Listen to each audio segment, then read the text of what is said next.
Assalamualaikum warahmatullahi wabarakatuh. Alhamdulillah, dalam kesempatan kali ini masih diberi kesehatan oleh Allah Subhanahu wa taala. Semoga tetap sehat dan berkah selalu.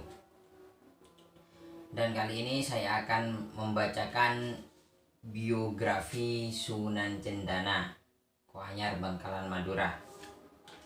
Di sini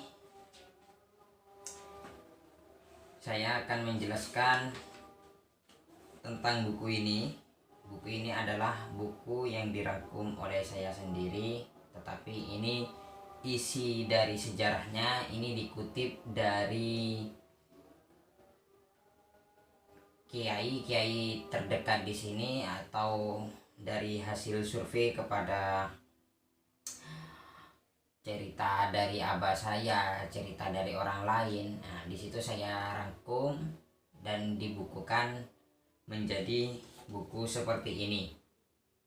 Dan apabila ada kesalahan, nanti tinggal komen mana yang salah, nanti biar saya benahi.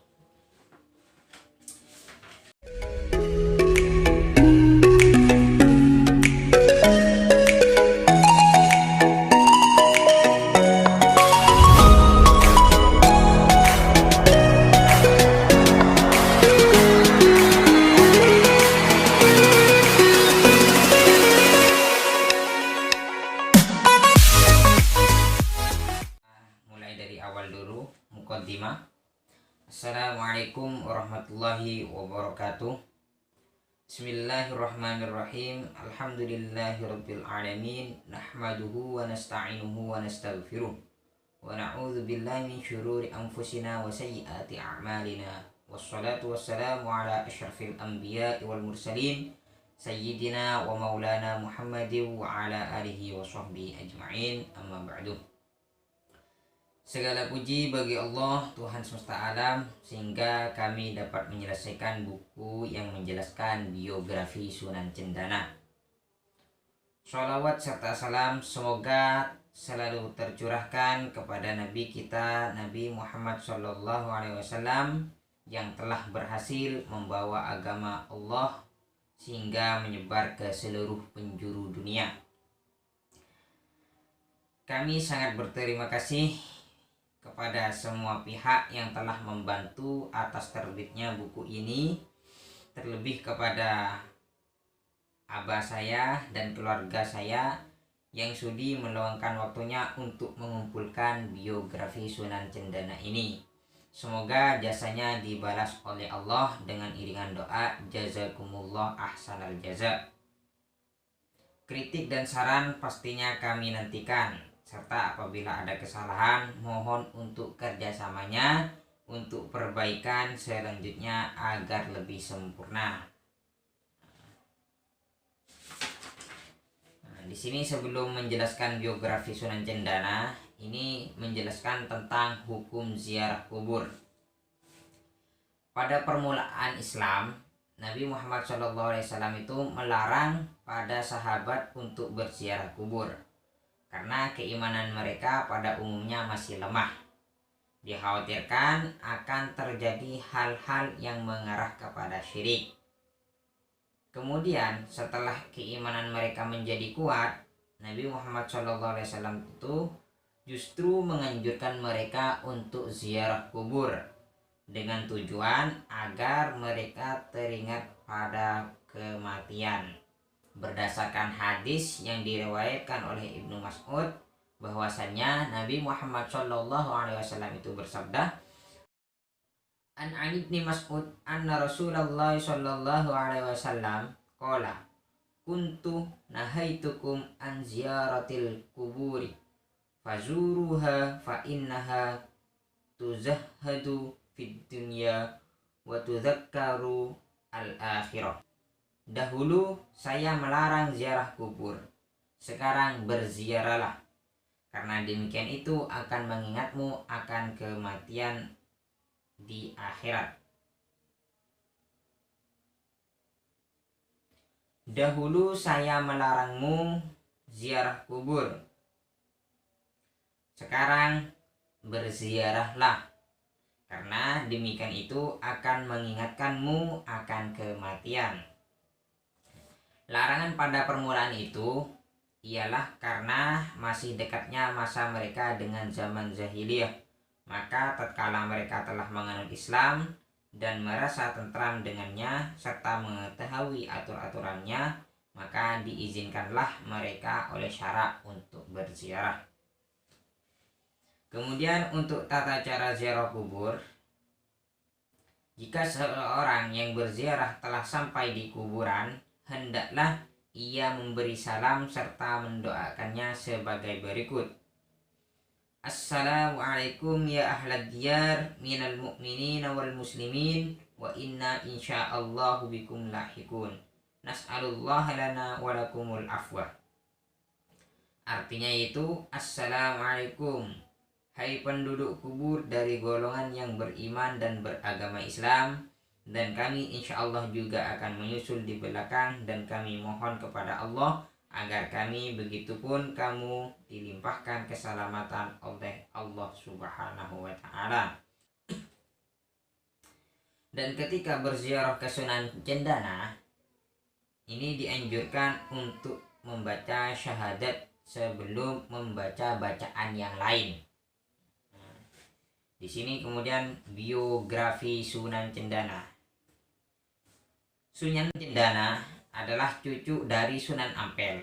Beliau keturunan ke-25 dari Nabi Muhammad SAW.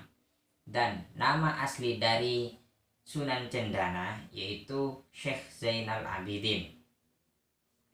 Beliau adalah sosok seorang Padima Turnojoyo yang selalu mendahulukan kepentingan umum serta selalu membaca La ilaha illallah sebanyak 4.444 kali setiap harinya. Beliau mondok di Ampel, Surabaya sehingga beliau menjadi alim. Setelah selesai mondok, setelah selesai mondok di Ampel, beliau meneruskan ke Palembang, kemudian beliau tinggal di Jakarta. Ini biografi secara singkatnya.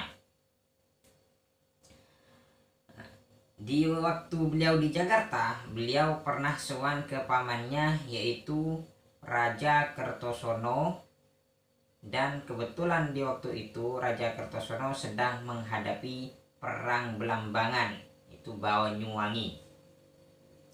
Setelah Sunan Cendana bertemu dengan Raja Kertosono, maka Raja Kertosono berkata kepada Sunan Cendana, bantulah saya untuk mengakhiri perang Belambangan, supaya Islam di tanah Jawa bisa menyeluruh. Dan mulai saat ini, saya mengangkat kamu sebagai panglima perang. Karena tugas-tugas yang diamanahkan itu merupakan tugas yang suci, maka Sunan Cendana menerimanya demi tersebarnya agama Islam. Namun sebelum berangkat perang, beliau mampir dulu ke Ampel untuk menjumpai teman-temannya, yaitu Syekh Ja'far Shadiq dan Syekh Kawakib.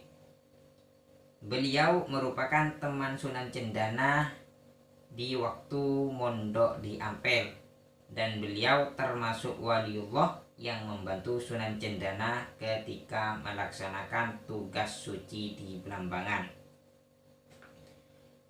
Setelah Sunan Cendana bertemu dengan Syekh Ja'far Shadiq dan Syekh Kawakib, maka berangkatlah ke Belambangan melawan orang-orang kafir dengan dahsyat.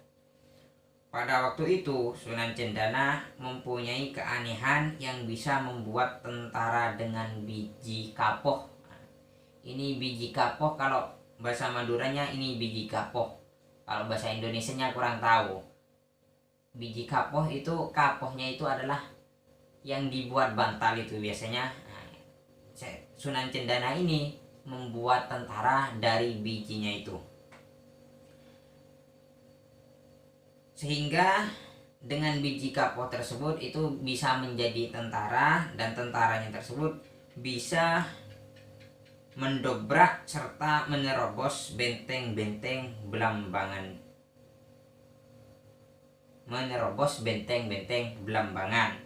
Dan akhirnya di antara pasukan Belambangan ada yang mundur dan juga ada yang lari, dan sebagian lagi ada yang menyerah sehingga masuk Islam.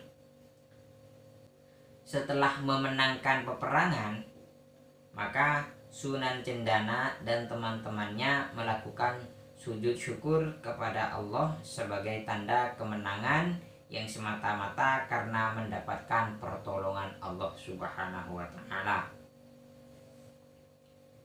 Usai peperangan dan kota Belambangan menjadi damai, maka Sunan Cendana melanjutkan perjalanannya ke Kuanyar, Madura atas perintah pamannya.